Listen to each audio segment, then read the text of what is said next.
Dan seperti biasa ada muqaddimah fiqhiyah, yaitu kita membaca sekelumit dari kitab Taqrib atau kitab Mukhtasar Abi Suja, yang kita sudah sampai kepada babul hawalah. Al-hawalah wal hiwalah. Al-hawalah memindah utang. Secara bahasa memindah utang. Memindah utang. Hawalah ini diperkenankan, termasuk salah satu solusi di dalam utang piutang. Gambarnya begini. Saya punya utang kepada Anda. Bayangin, kami punya utang kepada Anda. Anda punya utang kepada dia, orang ketiga. Kami punya utang kepada Anda 1 juta rupiah. Anda juga punya utang kepada selain kami, orang yang ketiga, dia. Ada orang ketiga, juga 1 juta rupiah.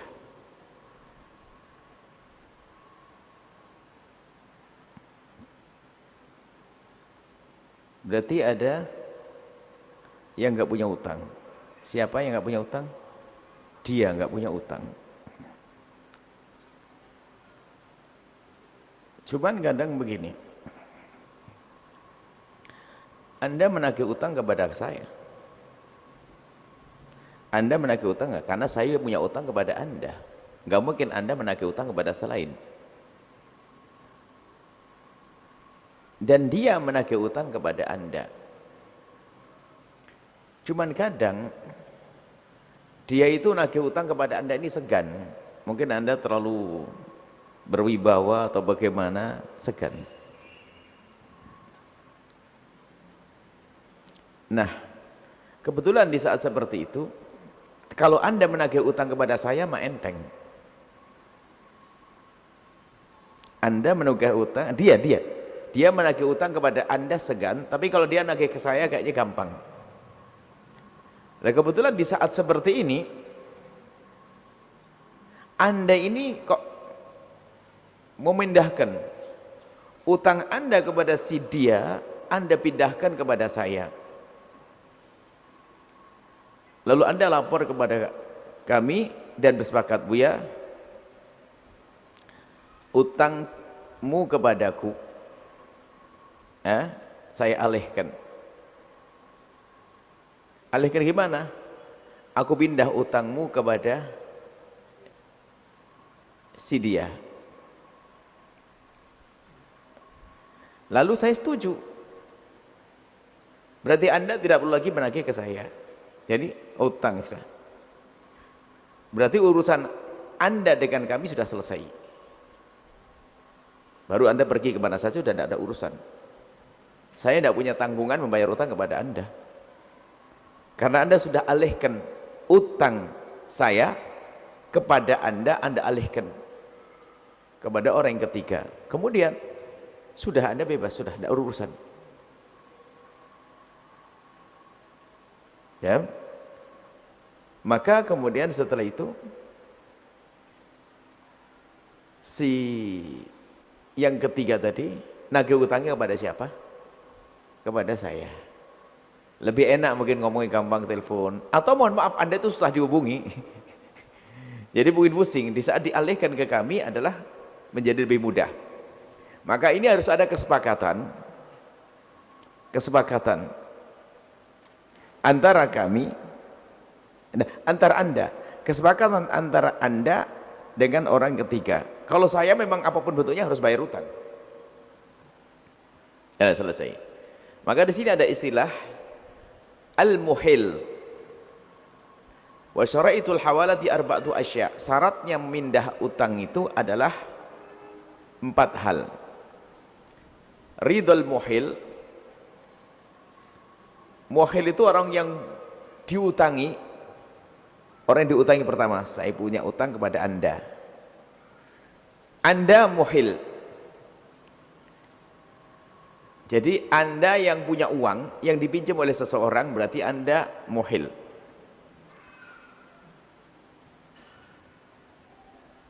Kemudian ada namanya muhtal.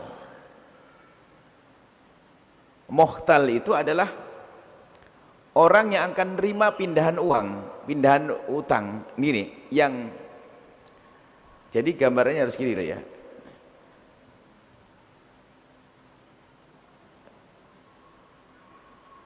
Saya kayak tadi itu, muhil itu orang yang memindahkan utangnya kepada orang lain. Tadi dalam kisah tadi, saya punya utang kepada Anda.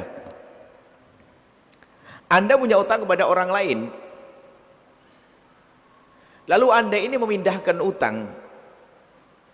Utang saya itu Anda pindahkan kepada orang lain, kepada orang yang ketiga. Biar apa? Biar tidak urusan lagi antara saya dengan Anda.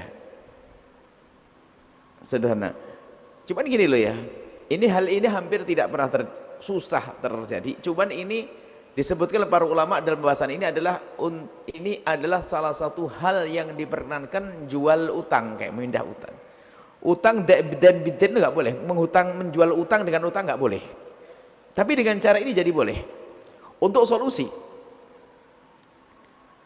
Jadi Anda memindahkan, lalu Anda berkata, Buya, utang Buya kepada kami, Buya punya utang kan? Iya. Kepada kami, saya alihkan. Alihkan gimana? Ke siapa? Kepada Pak Ahmad. Loh kok bisa? Saya punya utang kepada Pak Ahmad, sama utangnya 1 juta, seperti Buya punya utang ke saya. Ya kan? Maka di sini saya nanti Anda sebagai muhil yang memindahkan utang,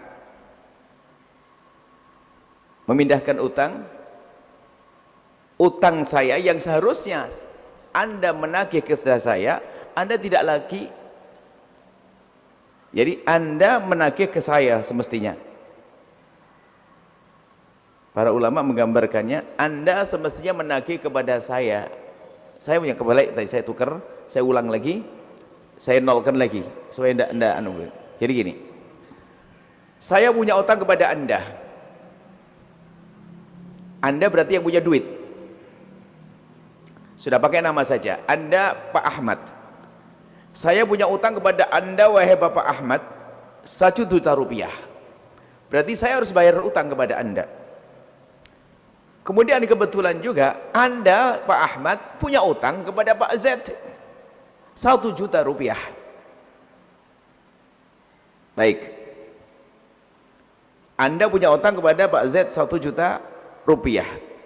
Z nagihnya kepada Anda, bukan nagih kepada saya.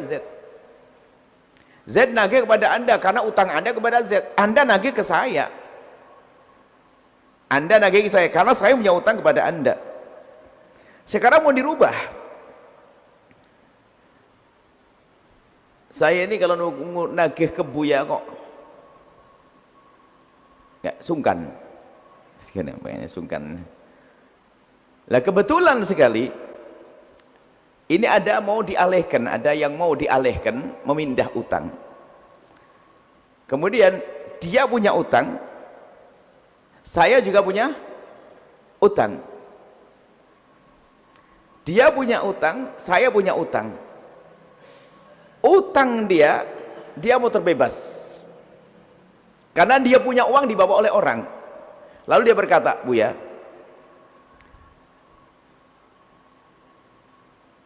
saya alihkan utang Buya ke saya kepada Pak Z. Kalau Buya setuju dan Pak Z setuju, oke. Kenapa?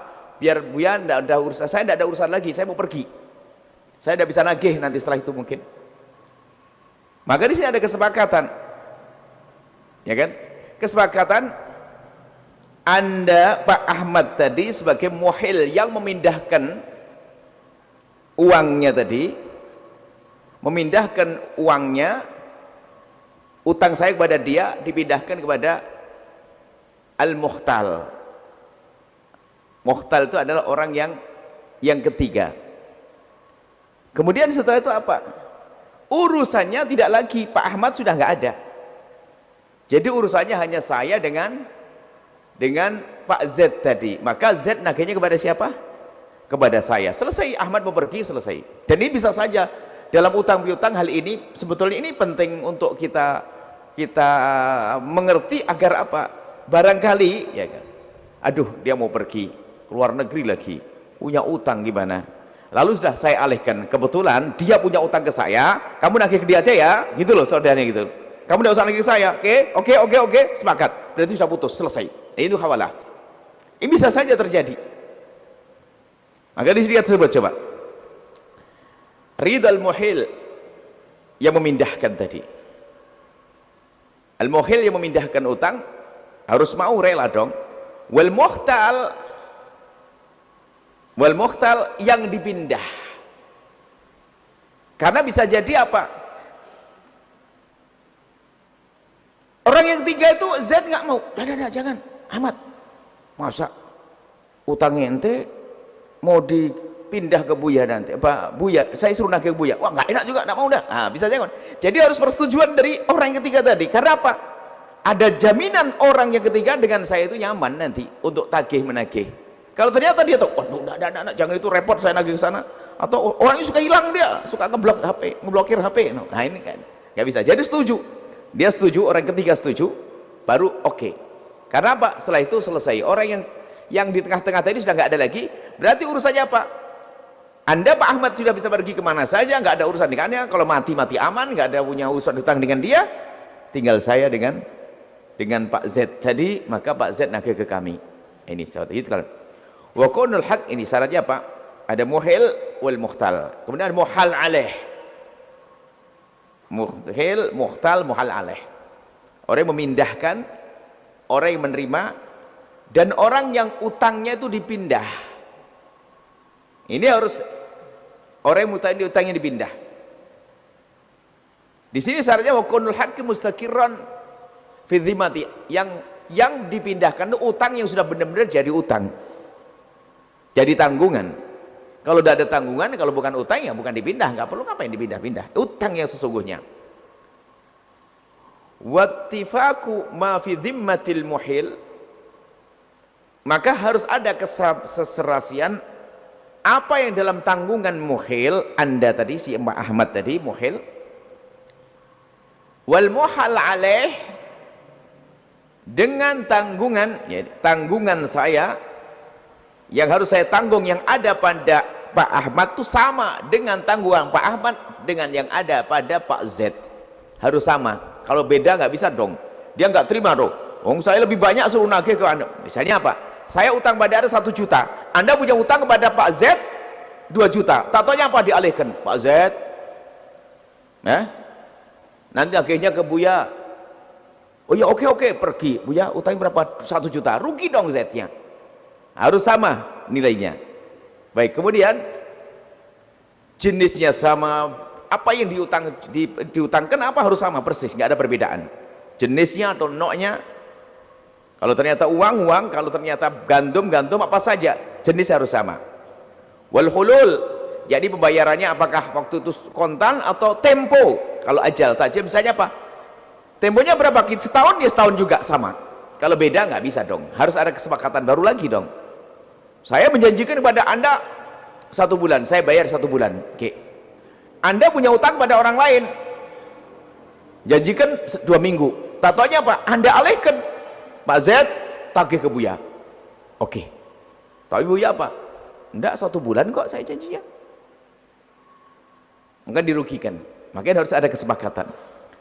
Wat tubra bihi dhimmatul muhil. Setelah itu Anda yang semula punya utang kepada orang yang ketiga tadi sudah nggak punya utang lagi, bebas. Jadi Anda tuh dijepit. Anda dipinjam uang Anda, tapi Anda pinjam uang pada orang lain. Anda pengen lepas, langsung Anda hubungkan orang lain dengan saya, itu namanya hiwalah. Anda bisa lepas. Gitu. Kalau saya nggak bisa menjadi mohel, saya punya utang tok, nggak punya duit. Seperti itu gambarannya. Itu adalah fikih-fikih semacam ini sebenarnya adalah solusi. Kalau kita pahami, bisa saja. Kalau ada, semoga nggak ada punya utang deh. Kalau kita punya utang, kita mau pergi dan sebagainya, lalu kita ngomong, Pak Haji, saya punya utang 1 juta. Ingat enggak? Oh ingat. Kebetulan dia punya utang ke saya 1 juta. Gimana kalau saya pengen lolos, bless, kamu ke saya ada sepakatan, janjian, oke, jadi sudah. Berarti udah deal dengan saya, nggak ada lagi perjanjian, nggak perlu. Berarti sudah bebas. Kenapa? Utang itu penting loh diperhatikan. Jangan sampai nanti kita bawa utang. Ini solusi dan hendaknya kita cobalah memahami ini. Semoga tidak punya utang memang kita. Tapi kalau kita khawatir bagaimana, kita bisa saja. Apalagi kita punya utang pada orang lain. Dan bermasalah juga karena mungkin menagih susah tadi. Jadi mudah dengan cara begini. Itu termasuk salah satu solusi yang dihadirkan di dalam Islam dengan fikihnya. Ini saja insya Allah. Kita lanjutkan. Memang agak sedikit panjang karena hiwalah itu nanti bagaimana praktek tentang transfer. Ini kalau pengembangannya itu kalau seandainya pelajaran fikih kita bicara tentang transfer. Saya membayar ke sini, adik Anda mengambil di sana, ini urusannya bagaimana nih? Kan begitu. Itu transfer. Maka bahasa fikih syar'i dengan bahasa istilah perbankan dalam bahasa Arab itu sama, tahwil, hawalah. Ada kemiripan, coba nanti ada beberapa syarat-syarat harus dipenuhi untuk disebut sebagai hawalah. Jadi kalau saya mentransfer dalam bahasa Arab tahwil, saya memindah duit saya di sini kepada adik saya yang di sana melalui perbankan. Saya bayar ke bank di sini. Tentunya bank yang di sana bayar. Nanti dibahas ini para fuqaha membahas khususnya fuqaha mu'assirin yang berurusan dengan dunia perbankan ini membahas itu. Dasarnya pemahaman tentang hawalah ini. Ini saja insyaallah kita langsung. Setelah Anda menyaksikan video ini, jangan lupa berselawat kepada baginda Nabi Muhammad sallallahu alaihi wa alihi wa sahbihi wasallam.